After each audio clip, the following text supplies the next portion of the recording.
With the rest of the planet, Europe is bracing for the impact of climate change. Some areas are facing diverse risks, ranging from droughts to floods. But how well do we understand what to expect and how to respond?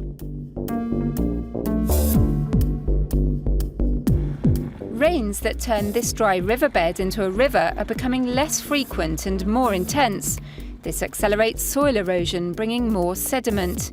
A check dam was built in the area to slow the river down so that the water could soak into the ground, but the growing sediment is a hindrance. The people who are living here, they rely on groundwater, both for domestic supply, household use, and for irrigation.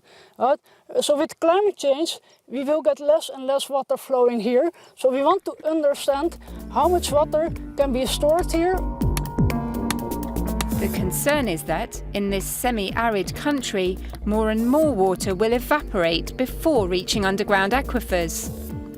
Researchers take regular soil samples to learn how quickly or how slowly the river water can pass through this growing layer of dense sediment.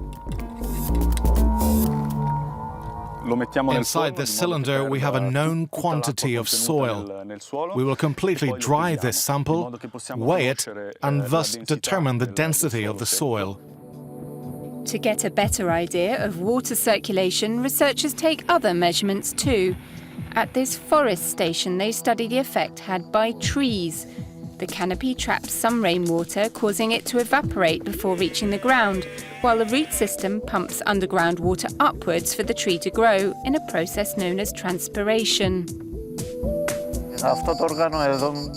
This sensor has 3 prongs, which allow it to estimate the velocity of water passing through the trunks. That will indicate how much groundwater the trees absorb.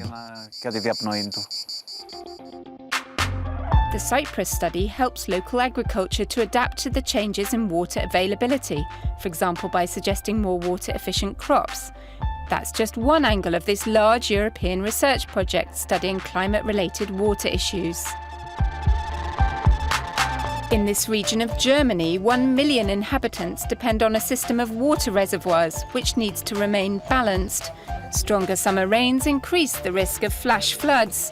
Researchers use meteorological data with their measurements of water flows on the surface and within the soil to better understand changes in the water cycle.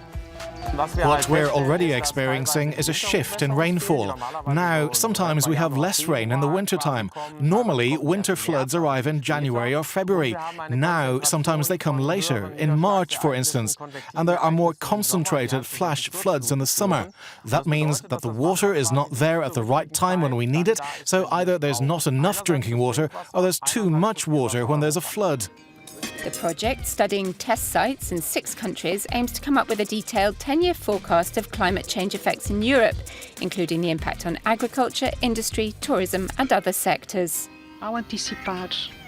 This research will help us anticipate the influence of climate change on our environment, whether that concerns flooding zones or drought-prone areas, and to respond accordingly, with appropriate infrastructure solutions and with necessary changes in people's environmental behaviour.